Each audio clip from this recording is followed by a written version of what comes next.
Okay, okay. Um, so today what I'd like to do is to have a video in which we discuss how we use regression to predict outcomes, how we use the parameters that we estimate, mainly the intercept b sub 0 and the slope b sub 1, along with the actual values of the causal variable to predict values of the response variable. And what this allows us to do is to understand, how precise is our regression model, and really, in some sense, how, for lack of a better word, how good is it? How good a fit does it create? When we use the independent variable values, how close do the predicted values come out to the actual response values that we observe in the real world?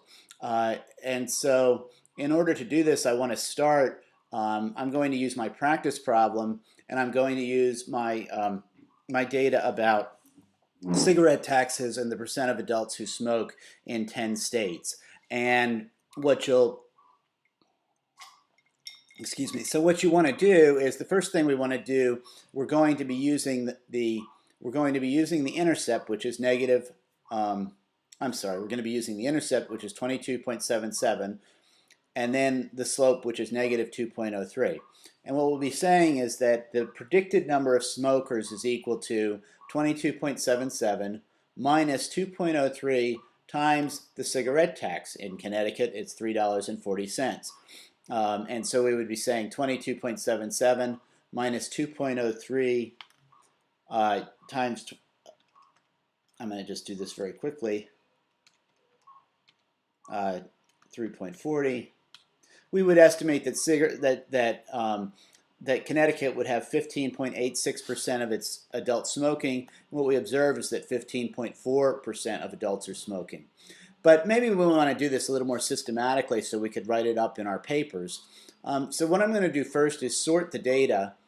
So if I had been on home here, I'm going to redo this for you guys a little bit. If I'd been in home, I would go to the Data tab, go to Sort. I've already highlighted the data that is relevant to be sorted. I'm going to sort on column D, which is my causal variable, the cigarette tax. And in this case, I'm going to go from smallest to largest, which is just fine. And then that tells me what I have.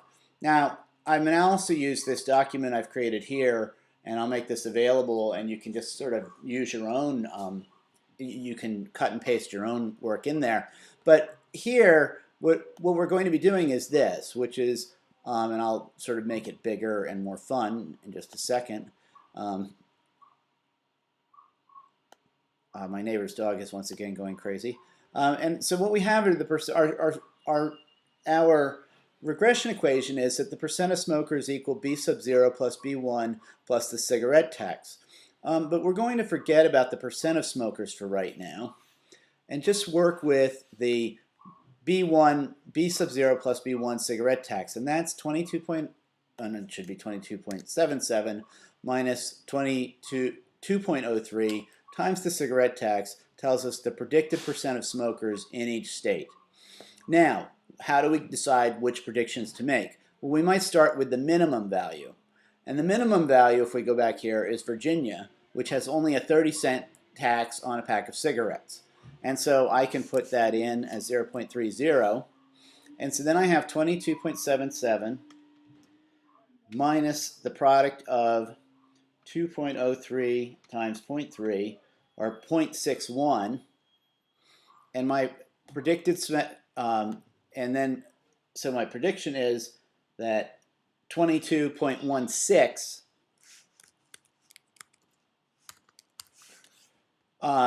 is my prediction for Virginia smokers. Oops, and then I put an extra 2 in there by accident. If I put the decimal point in the wrong place, is what I actually did. I'm sorry. 22.16 is the predicted percentage of smokers in Virginia. If I go back, I would see that my actual percentage of smokers, and I want to note this, is 19.5%.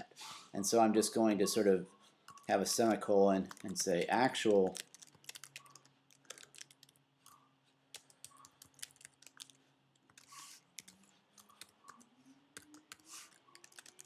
So we're off by, in this case, 2.7 0.66%. So it's about 90% correct. It's a little bit off. Then I might use the maximum value. And so I will once again minimize this. I'll come down here and note that my maximum is New York, where for the tax is $4.35. Again, it's the 22.77. And then it's the product of the slope negative 2.03 times 4.35. And I'm going to go ahead and do that. 22.77 minus the product of 2.03 times 4.35. That equals 8.83. And I would say that 13.94% of New Yorkers would be predicted to be smokers. Again, coming down here, and I'll actually do it in a different color this time so it's a little more fun.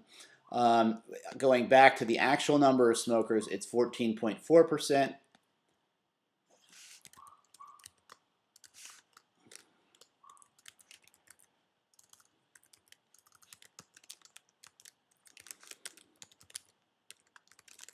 So here we are off by even less than we were.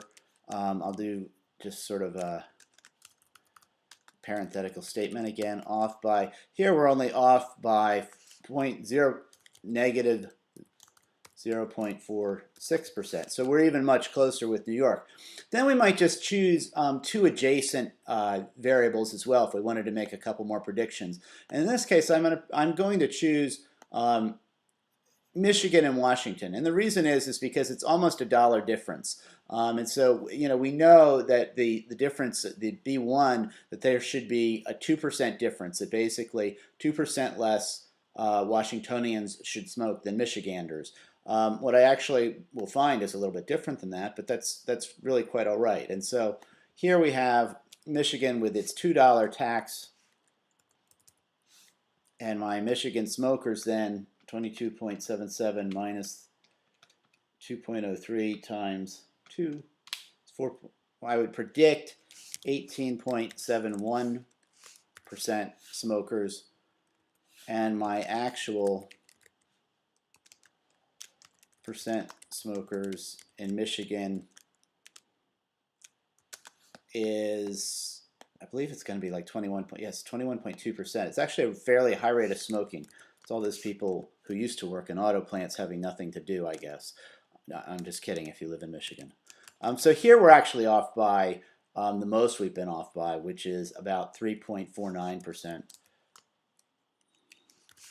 But again, sometimes you'll be off by a lot, sometimes you won't be. Then I go to Washington, where there's the tax is $3.03 per pack, and so I can plug that in.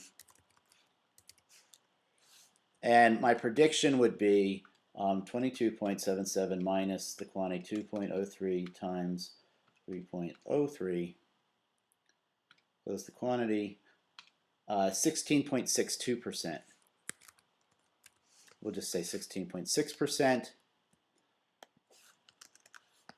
And my actual in Washington is 15.3%.